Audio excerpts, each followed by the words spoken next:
siang pemirsa, kabar berita kembali hadir menemani Anda dengan berita aktual, tajam, dan terpercaya. Bersama saya Siti Karlina, berikut info selengkapnya.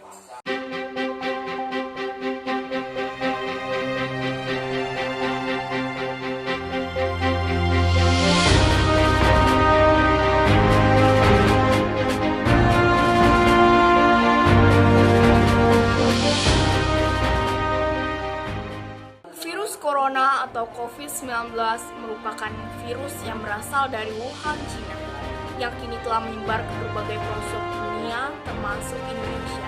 Selama kurang lebih 7 bulan sejak WHO menetapkan corona sebagai pandemi, masyarakat diminta untuk berdiam diri untuk memutus mata rantai penyebaran virus corona. PSBB atau pembatasan sosial berskala besar menjadi upaya pemerintah dalam menahan laju bertambahnya penderita COVID-19. Untuk mengetahui kondisi terkini PSBB, saya telah terhubung dengan rekan saya, Rizka Aprilia. Selamat siang, Rizka. Rizka, bagaimana kondisi PSBB terkini di daerah Jogoraya? Selamat siang Siti. Baik pemirsa, saat ini saya sudah berada di salah satu pemukiman warga di wilayah Jogoraya, Jakarta Barat. Di sini tampak penduduknya terlihat sepi ya. Mungkin dikarenakan waktu sudah menunjukkan pukul 2 siang. Tetapi di jalan raya menuju pemukiman ini terpantau sangat ramai. Masih banyak kendaraan bermotor yang tampak mengendarai motor dengan penumpang lebih dari 1 orang. Dan masih ada warga yang berkendara tidak menggunakan masker. Seperti di tempat saat ini saya berada, yaitu tepatnya di daerah Jogoraya. Meskipun di sini kondisinya tampak sepi, tetapi masih banyak terlihat warga sedang berkumpul tidak menaati peraturan protokol kesehatan, yaitu dengan tidak menggunakan masker serta tidak menjaga jarak saat mereka berkumpul. Dan untuk menanyakan kondisi lebih lanjut tentang daerah sini, saya sudah bersama dengan Ibu Azara Zakiah. Selamat siang Ibu. Iya, siang Mbak. Apakah Ibu Azara ini adalah salah satu warga asli daerah sini? Iya, saya tinggal di daerah sini. Baik Ibu. Bagaimana penerapan kondisi PSBB tahap 2 khususnya di daerah tempat Ibu tinggal? Karena kan di sini tampaknya kondisinya sangat tidak terlalu ramai ya warga-warganya. Apakah mereka sudah sangat menaati anjuran pemerintah atau bagaimana Bu? Untuk penerapan PSBB sendiri masih terbilang kurang ya, karena hari-hari biasa pun masih banyak warga yang berlalu lalang. Kebetulan di sini lagi sepi karena mungkin masih siang dan sebentar lagi seperti anak-anak atau ibu-ibu juga akan keluar untuk menikmati sore hari. Dan warga-warga di sini memang ada yang sudah menaati dengan tetap di rumah saja, ada juga yang butuh keluar. Seperti saya tadi juga dari minimarket karena harus ada yang dibeli, tapi tetap dengan menaati protokol kesehatan. Dan tidak sedikit juga yang sudah tidak peduli dengan adanya virus ini. Baik Ibu. Seperti yang kita lihat ya, menurut Ibu nih, apa sih pemicu yang membuat warga daerah sini itu tetap bersikukuh untuk keluar rumah, atau mereka kenapa juga tidak menaati anjuran dari pemerintah? Banyak faktor ya, salah satunya mungkin mereka harus bekerja keluar, atau mungkin ada barang yang harus dibeli di luar, tapi ada juga yang memang sudah merasa capek dengan berdiam diri di rumah dan merasa bahwa pandemi ini tuh tidak selesai-selesai gitu.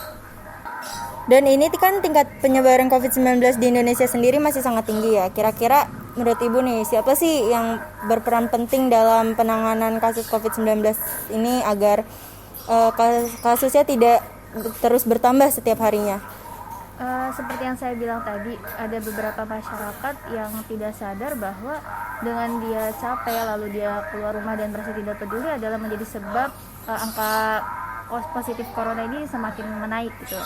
Dan saya rasa seluruh masyarakat tahu bahwa kita semualah yang menjadi peran penting dalam memberhentikan pandemi ini.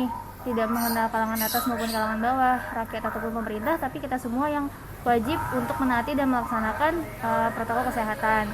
Dan harus sadar bahwa pandemi ini tuh masih berlangsung. Terima kasih banyak Ibu atas jawaban-jawabannya. Mari kita sama-sama berdoa agar kasus pandemi ini segera berakhir. Terima kasih banyak Ibu. Ya pemirsa, seperti pernyataan dari Ibu Azara tadi bahwa kita semualah yang berperan penting dalam menangani kasus COVID-19 ini. Tidak hanya pemerintah dan juga tenaga medis saja yang berperan penting, namun kita sebagai warga negara Indonesia juga berperan penting dalam penanganan kasus COVID-19 ini. Mari kita membantu para tenaga medis yang sedang berjuang dengan tetap menaati protokol kesehatan dimanapun dan kapanpun. Semoga kasus ini segera berakhir.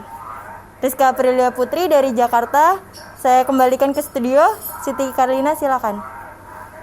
Baik, terima kasih Rizka atas laporannya.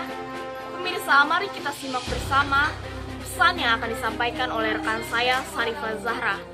Sarifah, silahkan. Terima kasih kepada Siti Karlina. Baik pemirsa, pandemi COVID-19 di Indonesia semakin berkembang.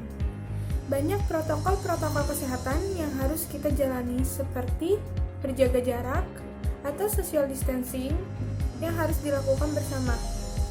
Yang kedua, cuci tangan setelah melakukan sesuatu. Yang ketiga, jangan menyentuh area mata, hidung, dan mulut jika tangan Anda sedang kotor.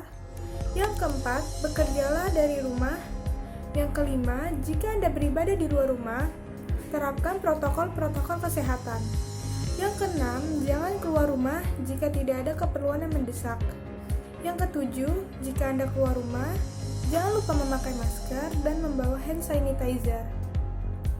Mari kita cegah penularan COVID-19 di Indonesia dengan menjalankan protokol-protokol kesehatan.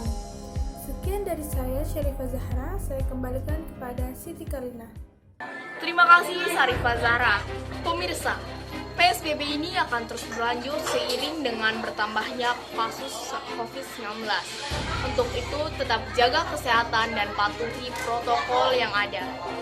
Demikian kabar berita hari ini. Saya Siti Karlina dan kru yang bertugas pamit undur diri. Selamat siang dan sampai jumpa.